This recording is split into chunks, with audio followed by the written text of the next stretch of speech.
Welcome to Wearing History. Today is Sewing 101. We're going to show you how to add a side seam or inseam pocket to anything with a side seam.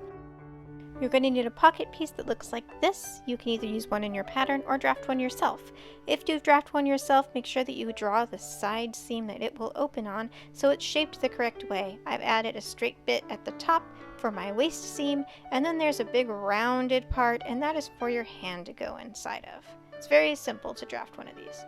First thing you want to do is look at your pattern and make sure you know which side the opening is and put it on the opposite side. Of course, if it's opening on center front or center back, it doesn't really matter. You can put it in both sides. But if you're using a side opening garment, put it on the opposite side of the zipper or fastener.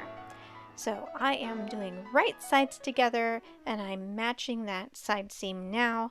It doesn't really matter if you start with the front or the back, just make sure that you are putting the pockets on the same side. So I'm pinning this now, and I have a little dot on my pattern piece that shows me where to stop my stitching, and it's right there. That's on my seam line. Now I'm going to match right sides together. I'm going to compare it to my instruction. Remember that my fastening is over there, so I'm going to put my pocket on that side. Now I'm folding it back, and I'm going to lay the pocket right sides together.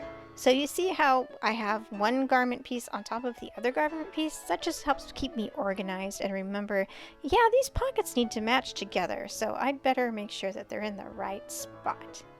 So now I'm just pinning it like I did the other side, and I'm stopping again at that dot that I made, easing this in together smoothly at the side seam. Now I'm stitching from the top of the waist down to the dot, top of the waist down to the dot, and now it looks like this. So again, oh, this is close again so you can see they're right sides together, waist down to the dot, waist down to the dot. Now I've pressed it so that they are facing out, away from the garment, towards the pocket. And you see my little dot there. I can tell that it's free. I didn't stitch it all the way down, and that's good because you are going to clip that. So now we are going to end up matching them together. Match at the waist, and then match at the waist across. So like if you're putting this in a pair of shorts or a pair of pants, you've got that little extra length there to tell your pocket what direction to go. So when you sew your side seam in, you will be stitching that down into place. It'll make sense in a minute.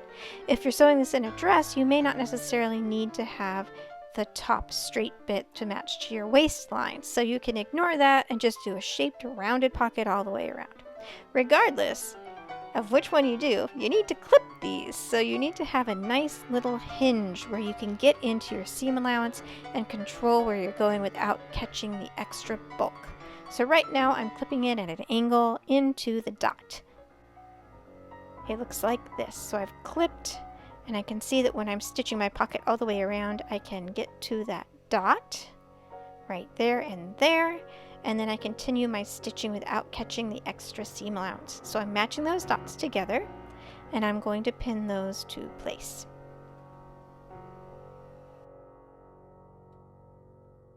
Now I'm matching my notches and my side seam of the shorts. Of course, you can do this, like I said, in dresses, in pants. Doesn't matter. You can put a pocket in pretty much anything as long as there's a side seam to put it in.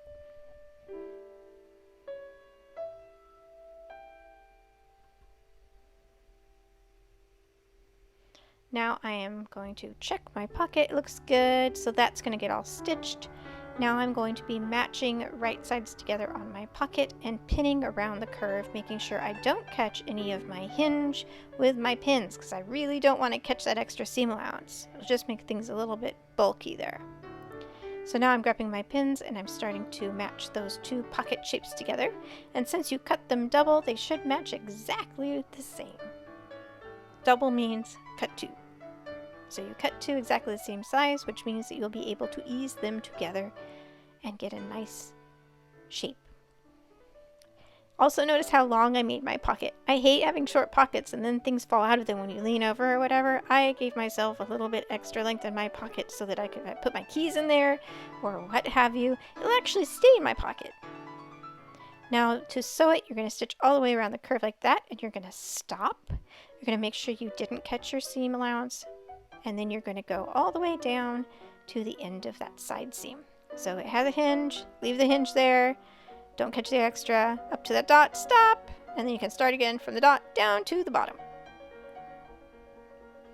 When it's stitched, it looks like this, and it's free, I didn't catch it, yay, and then down to the hem. Now I'm going to open it and double check my work, and it looks like it worked really well. So I will press this towards the front. You always want your pocket facing towards the front. Right now I am playing with it with my fingers so that it lays nice and flush. You can see I've got a little about an inch there that I left free, and that's because we're going to do this. This will get pressed, and then up there at the waistline I'm going to match that together. Make sure it's facing towards the front. Take my fold there and pin that to place. So that extra about an inch width there where it's flush with the waistline, that means when you wash your garment or whatever and it's a big mess and all wrinkly and you go, which way does my pocket go? Then it goes, oh yeah, this 1 inch is telling me to press my pocket this way. It really is helpful. Testing my pocket to make sure my hand can fit in it now, and we're good to go there also. So now you would do right sides together and do your other side seam. And on this one I have a dot marking where my zipper ends, so I would sew from there all the way down and then press that open. Other than this, you just attach your waistband like you normally would after you've done your side fastener. You can get e-patterns on Wearing History on Etsy or wearinghistorypatterns.com. I have more tutorials on wearinghistoryblog.com. I hope this helps, and I hope you have lots of pockets in your future.